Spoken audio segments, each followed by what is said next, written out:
جو ایک اونچے مقام پر موجود تھا۔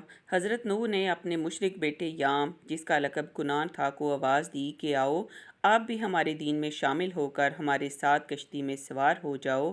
بیٹے نے اس نازک موقع پر بھی اپنے باپ کی دعوت کو رد کر دیا اور اپنے ہاتھوں اپنی ہلاکت کو مول لیا۔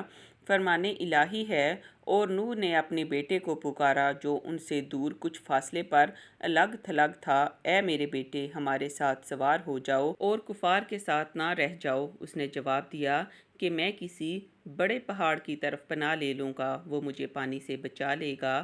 نوح نے کہا، آج اللہ کے حکم سے کوئی بچانے والا نہیں، صرف وہی بچیں گے جن پر اللہ کا رحم ہو۔ اسی وقت ان دونوں کے درمیان موج حائل ہو گئی اور وہ ڈوبنے والوں میں سے ہو گیا۔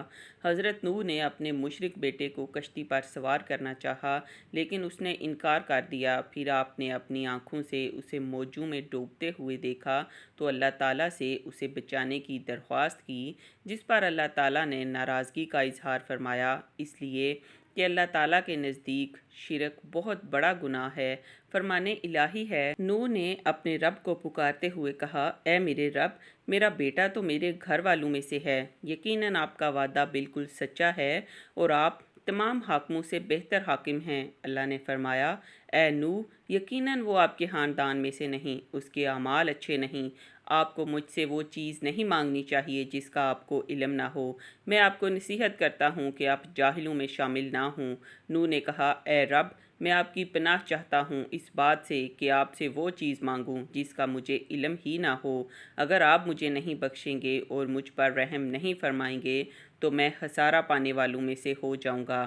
طوفان نوح میں پانی کی لہریں اس قدر بلند تھیں کہ انہوں نے روئے زمین کے تمام پہاڑوں کو بھی چھپا لیا تھا۔ زمین پر کوئی بھی چیز زندہ سلامت نہ تھی، سب کچھ نیست و نابود ہو چکا تھا۔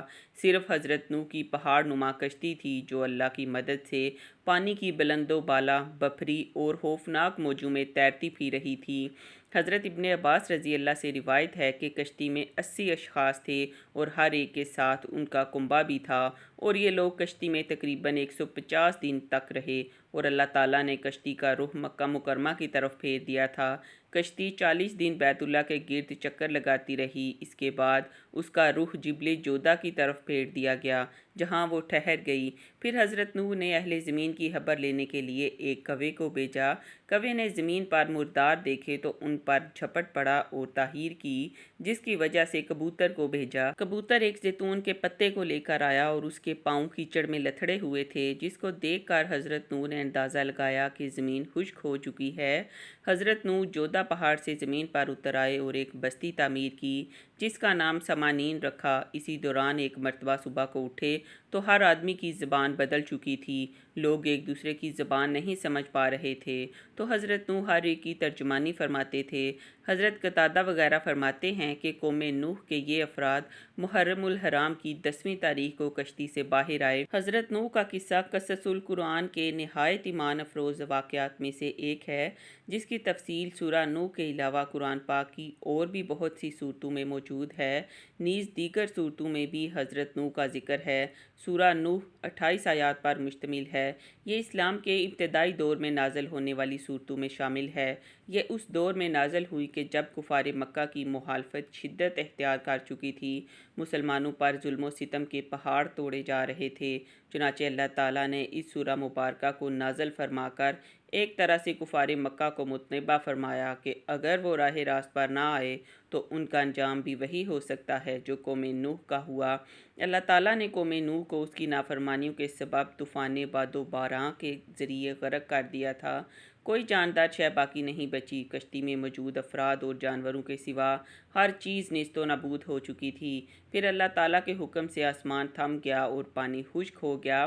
پھر اللہ تعالیٰ نے حکم دیا کہ کہا گیا، اے نوح، کشتی سے اترو ہماری طرف سے سلامتی اور برکتوں کے ساتھ، جو تم پر اور تمہارے ساتھ والوں پر رہیں گی، اور دوسرے فرقے ہیں کہ ہم انہیں دنیا میں فائدہ دیں گے، پھر انہیں ہماری طرف سے دردناک عذاب پہنچے گا۔ چنانچہ حضرت نوح نے ایک نئی بستی بسا کر دنیا کے کاروبار کو اثر نو جاری اور ساری کیا۔ اللہ تعالیٰ نے کفار کو ہلاک کرنے کے بعد زمین کو خشک کر کے رہنے کے قابل بنا دیا، اور آپ کی اولاد جو کشتی میں آپ کے ساتھ سوار تھی، ان سے انسانی نسل کو باقی رکھا۔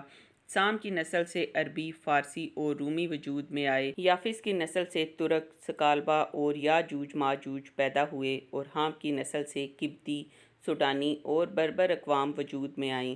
حضرت نوح کے دور میں آنے والے طوفان سے سوائے کشتی میں سوار افراد کے تمام لوگ ہلاک ہو گئے تھے۔ ان سے آگے پھر انسانی نسل کا سلسلہ چلا، اس لیے حضرت نوح علیہ السلام کو آدم ثانی بھی کہا جاتا ہے۔ فرمان الہی ہے اور ہم نے ان ہی کی نسل کو باقی رکھا۔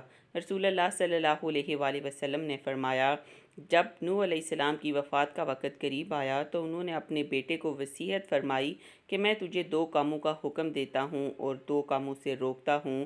وہ چیزیں جن کا حکم دیتا ہوں وہ لا الہ الا اللہ کو اختیار کرنا، کیونکہ ترازو کے ایک پلڑے میں 7 آسمان اور 7 زمینیں رکھ دی جائیں اور دوسرے پلڑے میں لا الہ الا اللہ کو رکھ دیا جائے تو ان کلمات والا پلڑا جھک جائے گا۔ سبحان اللہ و بحمدہ کثرت سے پڑھتے رہنا، کیونکہ اسی کی برکت سے اللہ تعالیٰ مخلوق کو رزق عطا فرماتے ہیں۔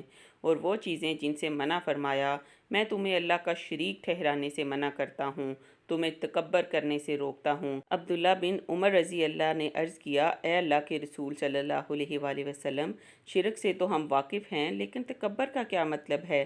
کیا اچھے جوتے پہننا، اچھا لباس پہننا، سواری کے لیے اچھا جانور رکھنا یا اس کے پاس کثرت سے دوستوں کی آمد و رفت کا رہنا تکبر ہے؟ آپ نے فرمایا نہیں۔ میں نے عرض کیا، پھر تکبر کیا ہوتا ہے؟ آپ نے فرمایا، حق کی حقیقت کا انکار کرنا اور لوگوں کو حقیر جاننا۔